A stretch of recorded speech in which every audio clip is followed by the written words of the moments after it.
기대해 나에게 주신 하루를.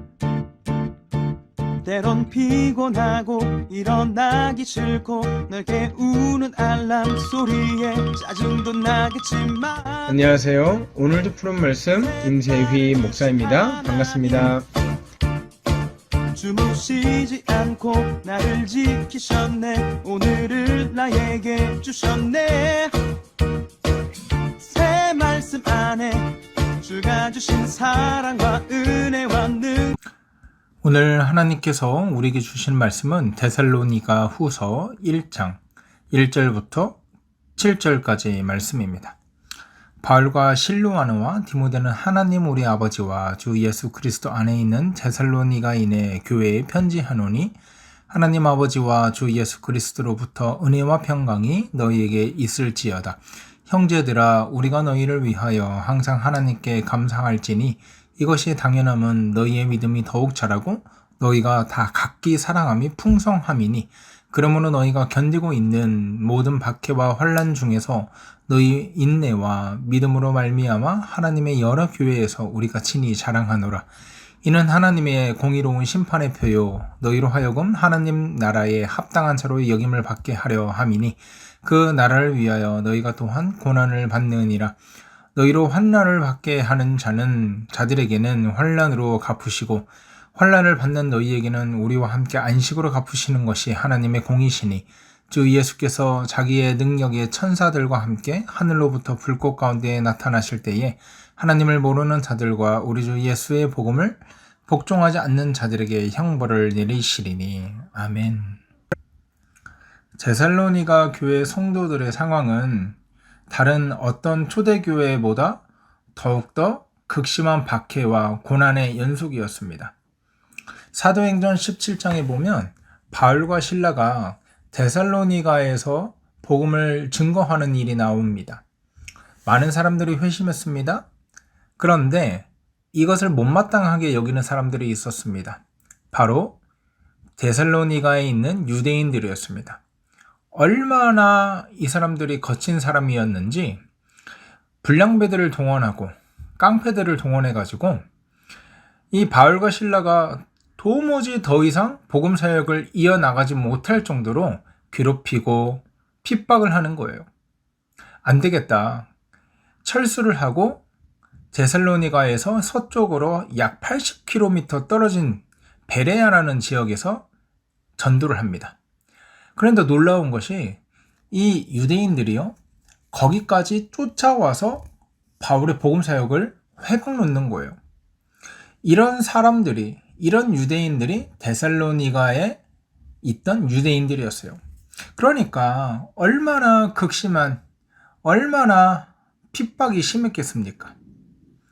데살로니가 교회 성도들은요, 이렇게 하루하루 고난의 연속이었고 핍박의 연속을 살아갈 수밖에 없었다는 것입니다.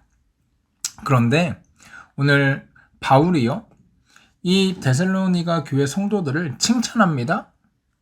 뭐냐면 3절에 형제들아, 우리가 너희를 위하여 항상 하나님께 감사할지니 이것이 당연함은 너희 믿음이 더욱 자라고 너희의 믿음이 각기 다 풍성해졌다. 그리고 사랑함이 풍성하여졌다. 이렇게 말하고 있다는 것입니다. 데살로니가 교회 성도들의 특징이 무엇입니까? 박해 중에도 환난 중에도 그 믿음이 더욱더 자라났다는 거예요. 사랑하는 여러분, 하나님께서 칭찬하시는, 하나님께서 기뻐하시는 성도는 어떤 성도입니까? 환난이 다가오고 고난이 다가왔다고 해서 주저앉고 어쩔 수 없다고 말하는 것이 아니라 데살로니가 교회 성도들처럼 고난과 극심한 박해 가운데서도 믿음이 더욱더 자라는 성도들, 하나님이 기뻐하실 줄 믿습니다. 그런가 하면 믿음만 자라는 게 아닙니다. 3절 하반절에 보니까 너희가 다 각기 사랑함이 풍성함이니 이렇게 말하고 있습니다. 상황과 환경은 변하지 않았고 너무나 힘든데 더 사랑하고 더 아껴주고 더 보듬어주는 이런 말도 안 되는 일이 이 교회 안에 일어났다는 거죠.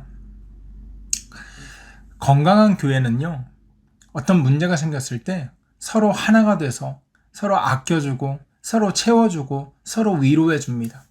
하지만 건강하지 못한 교회는 문제가 찾아오고 또 상황이 녹록지 않은 현실 앞에서 서로 탓을 하고요, 서로 비난하고요, 책임을 상대방에게 돌리게 됩니다.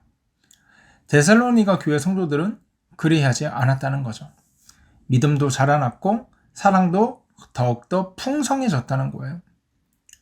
그래서 바울이 뭐라고 합니까? 4절에 그러므로 너희가 견디고 있는 모든 박해와 환난 중에서 너희 인내와 믿음으로 말미암아 하나님의 여러 교회에 우리가 친히 자랑한다. 그렇게 말하고 있습니다.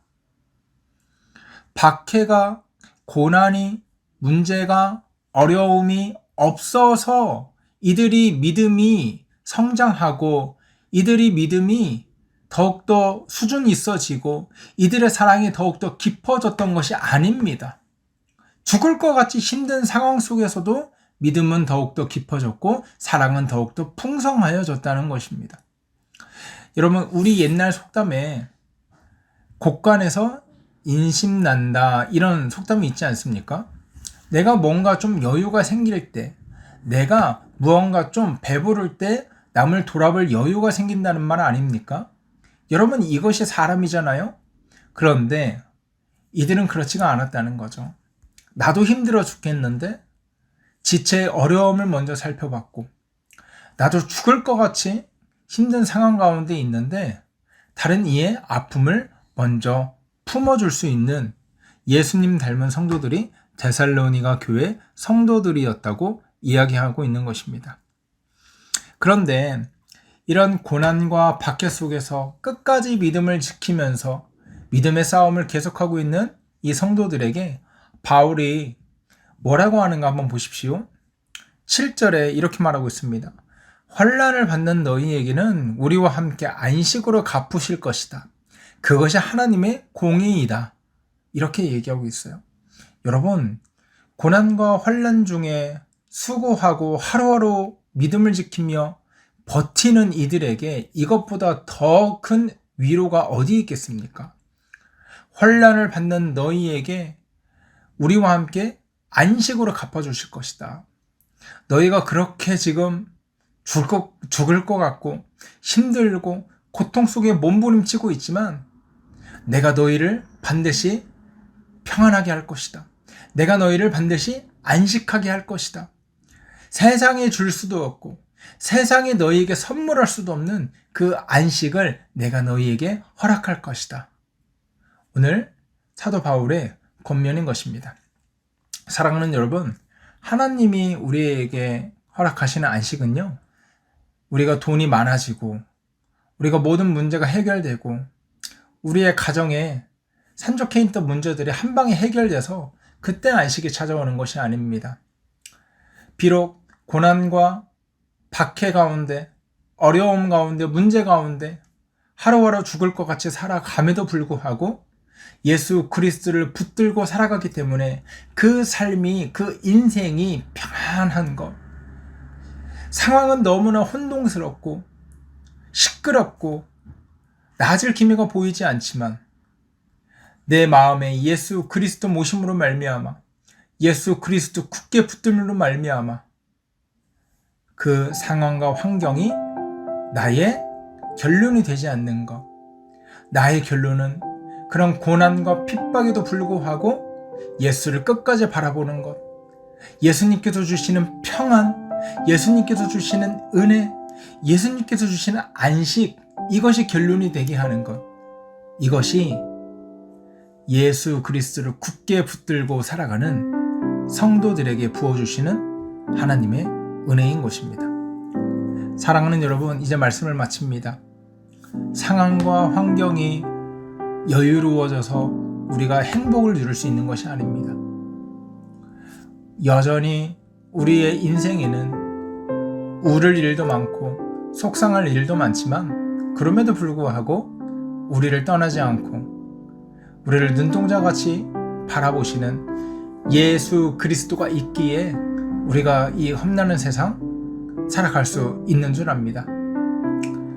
이 시간 기도하실 때 하나님, 이번 한 주도 세상에서 살아가는데 어려움이 찾아올 수도 있고 또 문제가 찾아올 수도 있지만 그것에 흔들리지 않고 예수 그리스도 굳게 붙들므로 말미암아 하나님께서 주시는 평안과 안식 나에게도 허락하여 주시옵소서, 받아 누릴 수 있도록 인도하여 주시옵소서.